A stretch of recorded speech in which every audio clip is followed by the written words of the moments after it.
ஓம் Sairam. கபர்டே diary. கிராம ஜாகீர்தார் அணுக அனுமதி மறுப்பு. 20-1-1912 காலையில் நான் உரிய நேரத்தில் விழித்தெழுந்தேன். எனது வழிபாடுகளை புலவர் தன்முன் புரிந்தேன். மற்றவர்கள் அனைவருக்கும் பொருந்தும் வகையில் என் அன்றாட வாழ்க்கை நடைமுறைகளை பின்பற்ற ஆரம்பித்தேன். இந்த நாள் இனிமையாக இருக்கப் போகிறது என உள்ளுணர்வு உறுதி கூறுகிறது.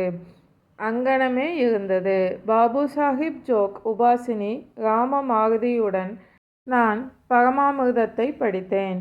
பீஷ்மாவும் எனது மகன் பலவந்தும் உடல் நலம் குன்றியுள்ளனர். சாயி மகராஜ் கிளம்பி வெளியே செல்வதையும் பின்னர் திரும்பி வருவதையும் நாங்கள் கண்ணுற்றோம்.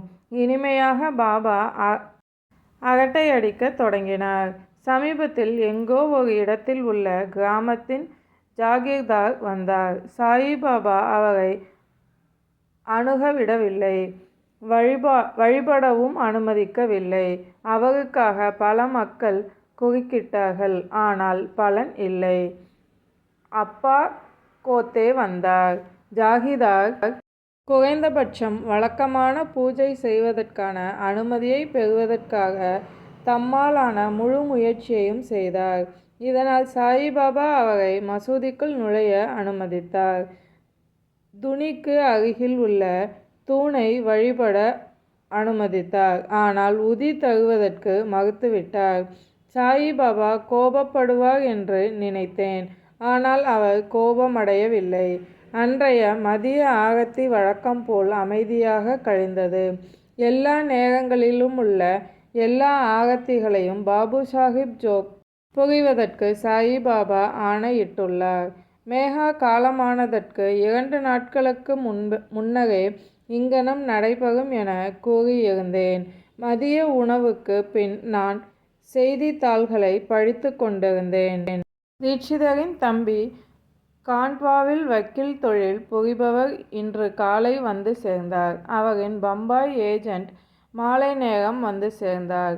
தீக்ஷித்தை அவருடைய தொழிலுக்கு திரும்பும்படி அவருடைய தம்பி முயற்சித்தார். ஆனால் அது நடைபெறவில்லை. சாயிபாபாவிடம் அவர் விண்ணப்பித்தார். ஆனால் சாயிபாபா இந்த முழு விஷயத்திற்கான தீர்வை தீட்சித்திடமே ஒப்படைத்தார். பாபு சாஹிப் ஜோக்குக்கும் 4 விருந்தினர் வந்துள்ளனர். அவருடைய மனைவியின் சகோதரி கணவர் சங்கிலியில் முக்கிய கஜானா அலுவலகராக பணியாற்றி கொண்டிருந்தார். அவர் தமது குடும்ப உறுப்பினர் அனைவர்களுடனும் டெல்லி தர்பாரிலிருந்து திரும்பி வரும் வழியில் இங்கு வந்துள்ளார். பாபு சாஹிப் ஜோக்கையும் தம்முடன் கூப்பிட்டு செல்ல அவரின் மைத்துனி விருப்பப்பட்டாள். ஆனால் சாயிபாபா இதற்கு அனுமதி அளிக்கவில்லை.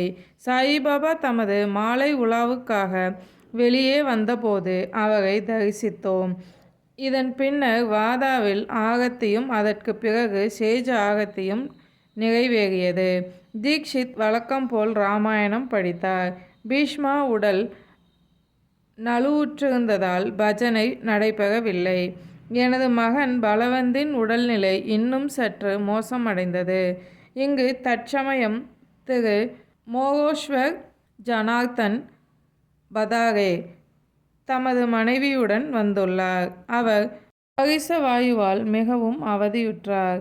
அதனால் மிகுந்த தொல்லைகளுக்கு ஆளானார்.